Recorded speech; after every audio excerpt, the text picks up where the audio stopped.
My name is Kyle Johnson, and I'm in the Masters of Education and Instructional Technology program at Kennesaw State University. The research question that I had was whether or not student scores and retention of content material is increased with the use of online collaboration using Web 2.0 tools. My capstone involves students using our district's learning management system that we call eClass in a more collaborative way using Web 2.0 tools and other digital media to enhance learning. I really wanted to focus on my special education students. I found that they really struggle in retaining the information that I give them according to the standards. And this is unacceptable. I also currently teach general education students, and they do a much better job at retaining the information that I give them. So I really wanted to focus on ways to assist them in how they can retain the content to help them on their formative and summative assessments. Questions that came to mind: should I do more hands-on learning? Should I have more visuals? What are ways that I can help the students retain the information that I give them? The very first thing that I did that I needed to ensure that was 100% reflective of what they were going to expect was the syllabus. And as you can see here, I wanted to ensure everything students needed to know was in this syllabus. I created a course calendar that was located at the bottom of the syllabus, so they were required to go through the syllabus to get to the course calendar. And I wanted students to be able to submit assignments on time, especially the special education students, and to be able to ensure that they did not get behind as the course progressed. Additionally, I had explicit instructions for the students to follow as they engaged in the discussion posts and responding to peers. So as you could see, I gave them, if you look here at Module 1 started January 28th, and the final all assignments were due February 5th. But as you can see, I gave them a recommended time frame in which to accomplish each assignment to ensure that they got each of them done in time. But all of them were done by that final due date. And as you can see, some of the examples of the work they took some notes based off a video PowerPoint that I have created. They did a reading on the Federalists and Anti-Federalists and posted to a discussion and responded to two peers. And then they concluded Module 1 with a quiz. Most, if not all, students had never engaged in any learning online, and I wanted to ensure that they knew their learning strengths and weaknesses when it came to doing independent work online. I gave them an online readiness survey, and they were asked to post their results accordingly. This allowed me to assess their overall learning styles and how it related to the learning activities. And as you can see, they took this survey. They had to click here to take the survey, and then they posted things that they had to work on when it comes to online learning. So you can see this student here needed to work on self-direction, study habits, and technology skills. But not only that, I also had them introduce themselves in a discussion post and had them share different things about them that others may not know. This allowed the classroom environment to become a little more comfortable for students. So as you can see here, they had a few questions to answer, and they also had to take a learning styles survey so they kind of understood how they learn and how that eventually would relate to learning online. I asked them what they already know about political systems, what they hope to gain from the course, something that is unique about them, personal victories they have achieved, and just in general their name or their preferred name, and this was available to all students to access throughout the entire course. So going back to the plan involved me gathering materials for students to be able to engage in work that addressed the standards of my 12th grade political systems class. I created a 7-week online learning unit that assisted students in exploring the Constitution and how it impacts their lives today. Each module lasted 1 week, and each module built on top of one another. Students engaged in various learning activities, including discussions on various readings and videos, where students would post an original response and would have to respond to peers. Additionally, students explored learning through web quests that showed students how to properly use websites to find answers to questions and problems. The culminating assignment had students write an essay that answers the question of, does the federal government have too much power? And students were able to use any notes that they had throughout the entire learning unit to support their answer. So if we go back to the learning unit, I'll show you some of the modules that they engaged in. So you can see here on the left hand side, module 1 to all the way to module 7. I gave them an introduction, if they clicked on unit 2, what the overall objective was. And as they worked, take you to just a random module here. So what is the structure of the Constitution, as you can see here? Module objectives, what they were expected to get out of this module. And as you can see, they had this is a Google Doc, which I'll show you later, and a video with a quiz, discussion, video, and a discussion. With this one, they did not have to respond to a peer, but this one they did. I'm showing another one, module 4. This is a little shorter, but it's a video with a discussion, no peer response required, a video with a discussion, and then another quiz. So as you can see, it was very much visual, very much hands-on. One of them was a web quest, which was module 7, and it just had them basically go through how the Constitution may impact them today, different court cases that have been passed that have become amendments, and they were required to illustrate with any technology, by hand, whatever they came up with, illustrate an important court case to them and explain how it might impact them. So different cultures, different races, genders, they would be able to reflect on them personally and how a court case impacted them.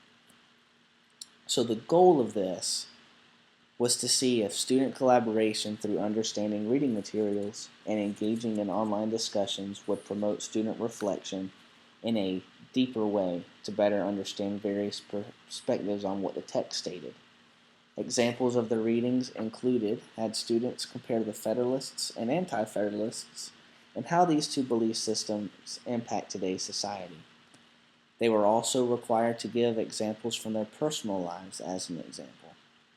Another example of class collaboration involves students looking at the actual U.S. Constitution and answering exploratory questions and finding the answers in the Constitution.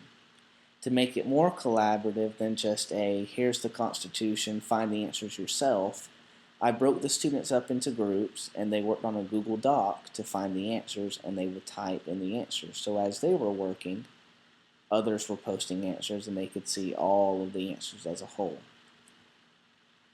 So if we look at the Federalist and Anti-Federalist discussion that I had just talked about, here in Module 1, we can see some of these discussions. So they were asked to identify the key beliefs of both the Federalists and Anti-Federalists and why they thought it was important to come to a compromise. So as you can see, students posted, and you did have students respond to one another. I'll get into later with the evaluation and the reflections and what I found in the discussions as far as student participation. But for the Google Doc, I thought this was a very interesting way to learn about the Constitution.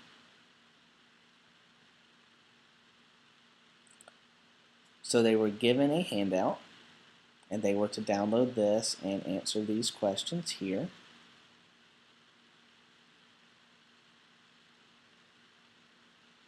We'll Well, this is actually the handout. So the original text is posted on the left, and I gave them, especially for my special education students, an explanation of what each um, paragraph states. So this gave them a better idea of what to expect. But for the handout worksheet that had the questions, it was posted on a Google Doc.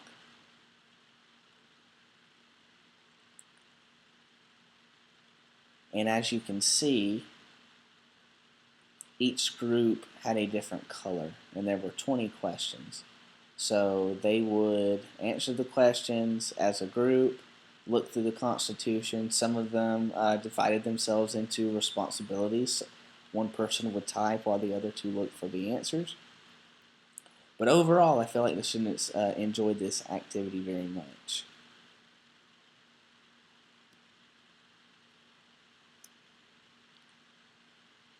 Alright, now for the evaluation plan.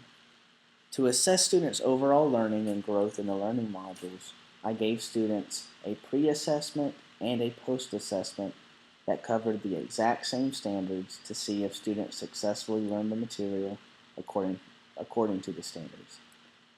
This assessment gave me a very accurate representation of their growth throughout the learning modules. So in the introductory activities, they were asked to take the pre-assessment, and the post-assessment was in Module 6 along with the essay. The essay kind of gave me an indication of what they learned in their own words and how the federal government, if it does have too much power, and I feel like they did a very good job with that. The test itself was the same exact test as the pre-assessment, so it gave me a very accurate representation of how well they did. On top of the test, the students did do a course evaluation that showed me what I can do in the future to make the learning more impactful and engaging. The surveys also gave me a glimpse into how well the students felt they learned the material. Additionally, they gave students the opportunity to offer suggestions on what needs to be changed or added to make the activities more engaging in the future. So if I go to the survey, I'll show you real quick some of the answers that were given to me. Not all students did the evaluation, which I'm sure is normal, but overall they agreed or strongly agreed that the course was aligned to the standards. It encouraged them to think critically, that they learned a great deal, that I, as the instructor, gave clear expectations and communicated effectively and provided helpful feedback. But what I really liked was the fact that I gave them the opportunity to tell me specifically how they felt about the course, what they liked about it, what could be improved, and any other additional comments or suggestions. So that was really enlightening for me to see how well they learned.